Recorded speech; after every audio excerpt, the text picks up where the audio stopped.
Welcome back to the deep dive. Today we're focusing on something a little different. It's a reference page for a piece of AV tech that's actually been discontinued. Right. The AIDA Imaging UHD-200 is a 4K 60p POV camera. And our goal here isn't just to look at old specs, it's to figure out what this end-of-life page tells us about the market for pro video gear right now. Yeah, it's a fascinating snapshot. You've got the tech on one side, which is sort of frozen in time, and the market on the other, which is clearly not. Exactly. So let's start with the basics. This is a POV, or point of view camera.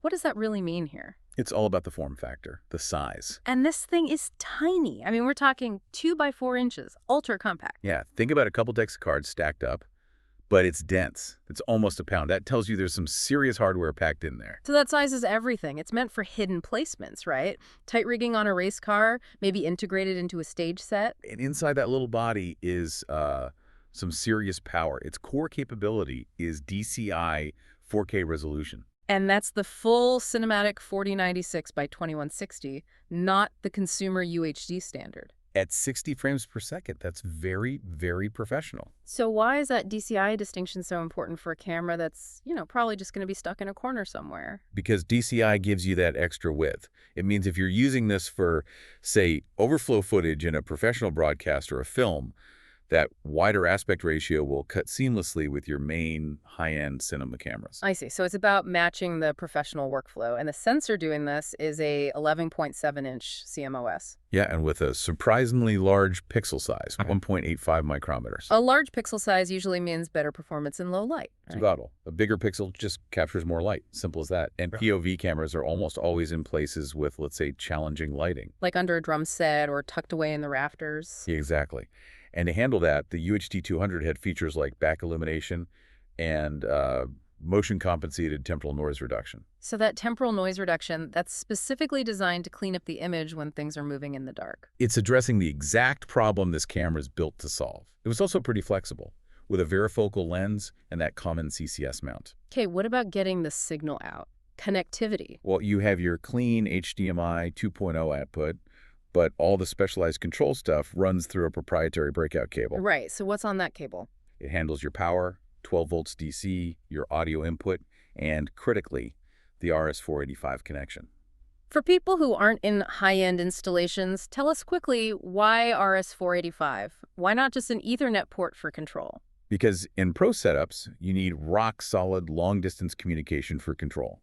Things like pan, tilt, or color adjustments. Okay. RS-485 is super robust. It's designed for noisy environments and can run for thousands of feet without the signal degrading. It's exactly what you need for a remote POV camera. Okay, so now let's pivot to the real puzzle on this page. The camera is discontinued. It says you have to contact them for the replacement. And yet, the vendor, HDTV Supply, included a very recent update. They state that as of October 9th, 2025, a 15% tariff has been implemented on all AIDA products. And this is where it gets really interesting. Yeah. They make a point to tell you that this 15% tariff is included in the price listed on the page. But why? If the camera is gone, replaced by a new model, why bother updating the pricing for an archived product? What's the point of highlighting a tariff on something you can't even buy? I think it's about transparency, but also about setting expectations. They're establishing a new baseline. A new baseline for what? The replacement model? For the replacement and for the entire catalog.